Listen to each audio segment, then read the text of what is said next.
I never thought I would end up talking about Marvel or the MCU in my videos on this channel at all, because it's never really been something that I've been super into. It's never been one of my, huge interests. Like, Star Wars is, as you can tell by all of my... Marvel was never one of those things. But a couple of hours ago, I was talking about this with my friend, and so I thought that I had enough thoughts on it that I could kind of construct a video out of it. It's probably all stuff that's been said already, but, it's something that interests me, and so it's something that I figured I could talk about. I was going to post a video like a week ago, but I did not end up doing that. I had my birthday, and then I had Halloween, and long story short, it was spooky, and I'm 21 now. So when the cinematic universe started in like 2008, I think, when they released Iron Man and then the Incredible Hulk in the same year, I was really interested.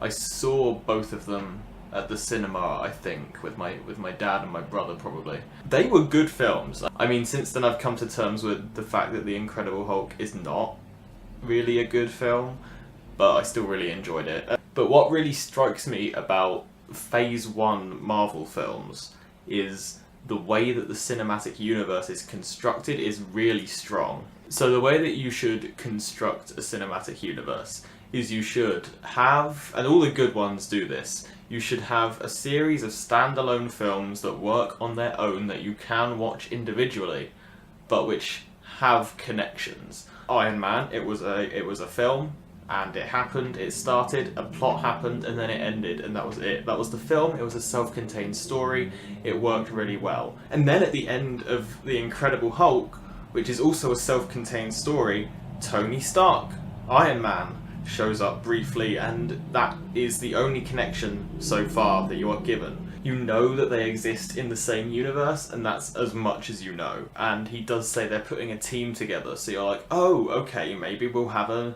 Iron Man Hulk crossover film. I remember talking about it with my dad after we saw them both, and we were speculating, we were talking about whether they would do a crossover film, whether it would end up actually happening or not. And I think that's really indicative of how well that strategy is for constructing a cinematic universe. That it kept us interested, like it gave us a little bit, but not enough for us to know exactly what was going on, and so we were interested, we were coming up with theories and speculations, we talked about it for a long time, I think. Then they did Iron Man 2, Thor, and Captain America. They are all relatively good films. I would say that Thor is my least favourite, but that's just because I think Thor is my least favourite Avenger, or at least he was when I started watching the films. I didn't care about him, and so I didn't really have much interest in that. Also, I didn't watch it because at this point I didn't know that he was going to tie into the cinematic universe. I had no way of knowing that, so I didn't know I was missing anything important, which ultimately I wasn't. When I did get around to watching it, it was okay. Again, it was the one that I found the least engaging, the least interesting, the least entertaining, but it did the same thing that the other 4 films do, in that it had a self-contained story. Each of the Phase 1 Marvel films has an opening, and then a plot, and then a conclusion. The appeal of them is that you can watch them in order, and it feels like a universe is slowly being built up because you're given more and more tiny little details as the films progress. So you can watch them in order and feel like you're watching a universe grow. Or you can watch them in any order. That's what works about them, really. You can watch any of them stand alone, including Iron Man 2. You don't really need to have seen the first one to understand the plot of the second one or appreciate it or know what's going on. You can still figure out pretty much exactly what is going on without having seen the first Iron Man film, and so that's why I think each of those films works so strongly, because they are connecting, they are feeding into each other and making connections, but they're keeping each story isolated and contained within its own film, and it works really well, and they're all pretty good films. I think my favourite is probably Captain America or Iron Man 2.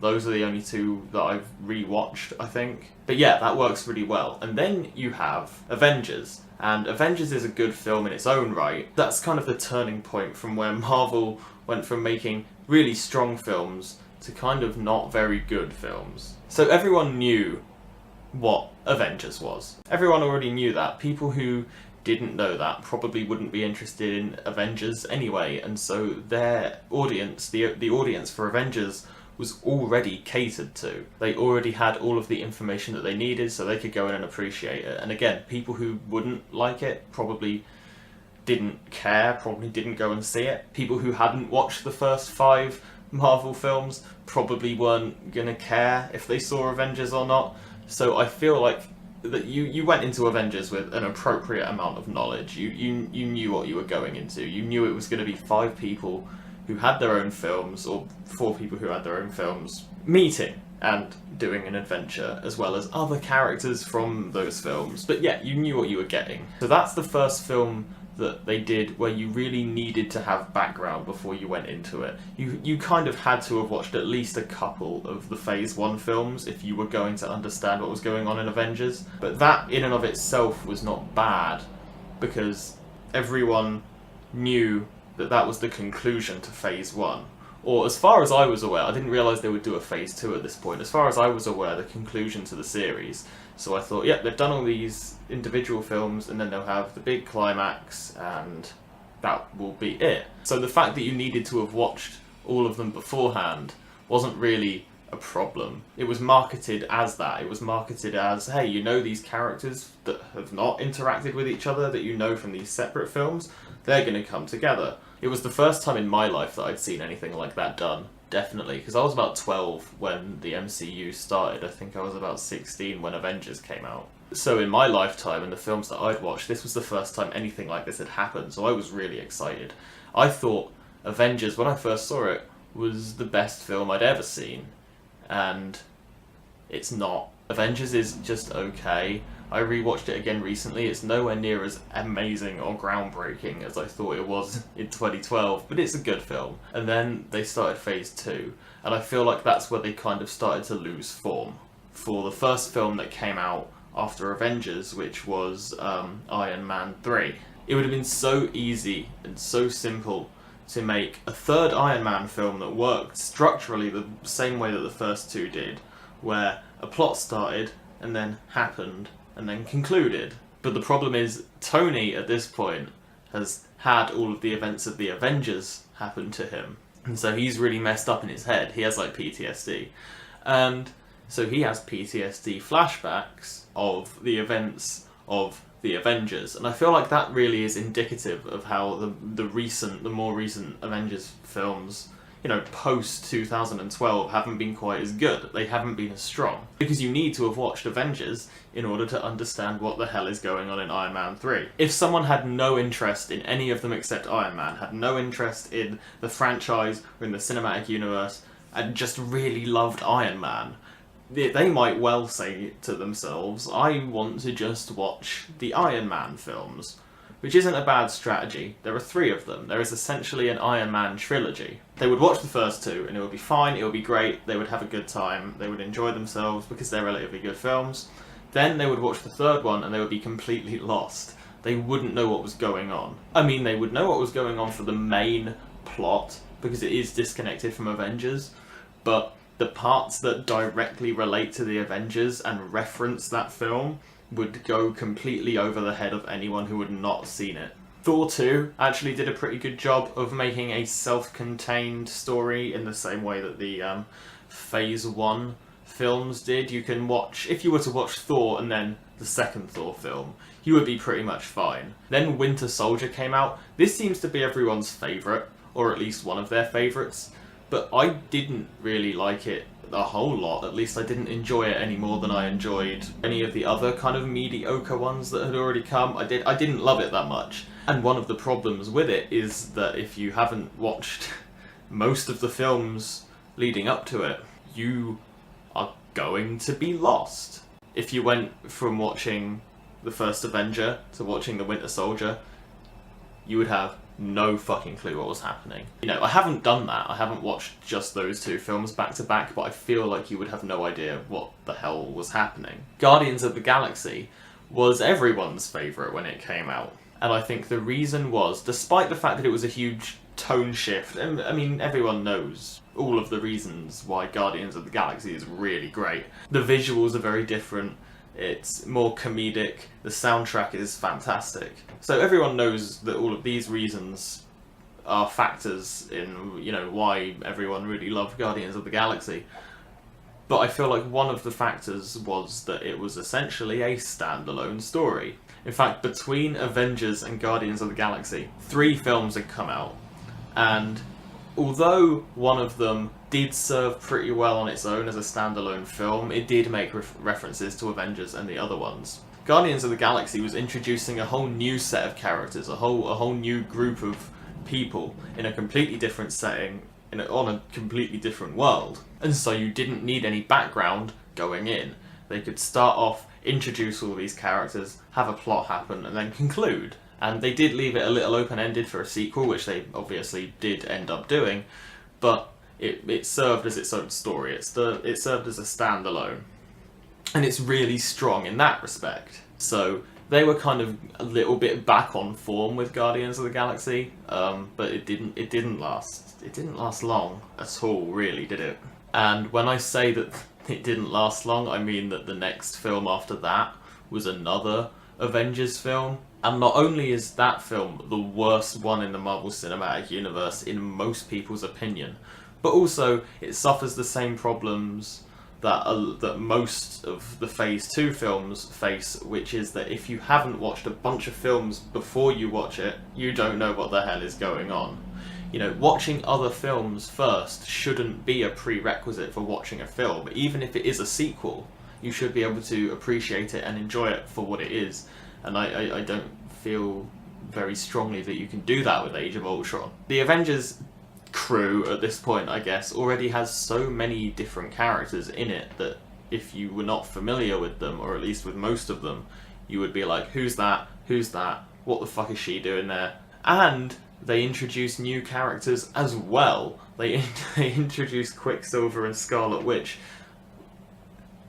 Then was the next one that everyone kind of considered really good, which was Ant-Man, and again, don't want to go into much detail about it, but people enjoyed it, or at least I enjoyed it for the same reason that we enjoyed the other ones that we enjoyed, which was that it was a standalone story, and it served as its own film, didn't really have any connections to other films, it was just pretty strong on its own. You didn't need to have watched 7 films prior to seeing it to appreciate it. And this really continues into Phase 3 to a great extent. Captain America Civil War, or as I like to call it, Captain America Iron Man, or as I like to call it, Iron Man 4 Civil War. Whilst it is a good film, you would not have any idea what was going on if you had not seen 75-85% of the films that came before it. Guardians of the Galaxy 2 works in a similar way to the way that Thor works. I feel like if there is a film that you have to have seen before you watch Guardians of the Galaxy 2, it would just be the first Guardians of the Galaxy, you know, the same with Thor. Doctor Strange, I really wanted to hate because I detest Benedict Cumberbatch, and it was extremely whitewashed, and I appreciate all of the problems that it has, and it has a lot. But it was really good. I really enjoyed that film, and it is one of my favourite MCU films and one of my favourite Marvel films. Yeah, I was really surprised that I loved that film, but again, I think the reason that I loved that film is ultimately because it doesn't really have any connections to the other films. There is an Infinity Stone in it at the end, but besides that, it serves as its own film. Doctor Strange could be the first Marvel film that you've ever watched, and it would make sense. They do make one very brief and very vague reference to what happens to Rhodey in Civil War. But apart from that and the Infinity Stone thing, I'm pretty sure there are no real references or links to the other films. It serves as its own film, and that's one of the reasons that I really enjoyed it. I feel like I've kind of got my point across. Same thing really stands for Homecoming, you know, Spider-Man Homecoming. For the most part, it serves as its own film. In order to watch and make complete sense of Homecoming, you kind of need to have already seen Civil War. And in order to completely understand and appreciate Civil War, you already need to have seen like 8 other films. So again, Homecoming, despite being one of my favourites and despite being actually a really good film, suffers a lot of the problems that most Marvel films now face, which is that if it were to be your first Marvel film, you would not probably enjoy it quite as much as you would if you had all of the background. I'm not even going to touch on, the series. I've not seen any of them except the first season of Daredevil and the first season of Jessica Jones. Those are both really good, and they do stand alone very strongly. But I'm not going to go into any detail about them. But they are really good, though. I think what really did Marvel in, and what really started the decline in the standard of their films, was when they stopped making their films for people who love films and started making their films only to cater to people who already love the franchise.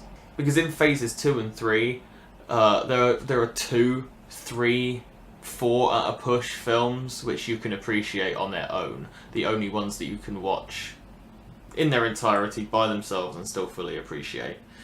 Even 4, I think, is pushing it.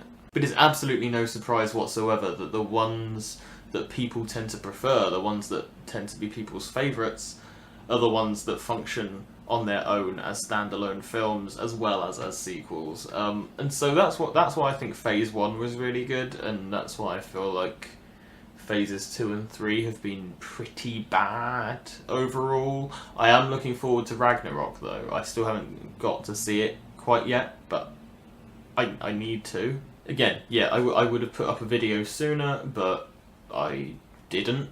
There are a couple of other ones that I kind of want to make, but I'm not sure if I will. One is kind of like an advice video, I guess, for how to, be more confident, speaking solely from my own experiences. And the other one that I've been thinking of doing is talking about free speech and freedom of expression, but in terms of being, a liberal, a progressive, an SJW, I guess. But yeah, those are a couple of ideas that I've had. Also, more film reviews. Again, I want to steer away from kind of becoming a review channel or becoming someone who only reviews films. I will do more reviews because they are something that I enjoy, and now one of my modules is a review module. I learn how to write and read reviews. I need to review more things. I need to do that, and I enjoy doing it. So there will be more of that. But I am intending to come up with some new and more interesting and more diverse ideas in terms of the videos that I want to do, but I'm not quite there yet. Watch Wonder Woman.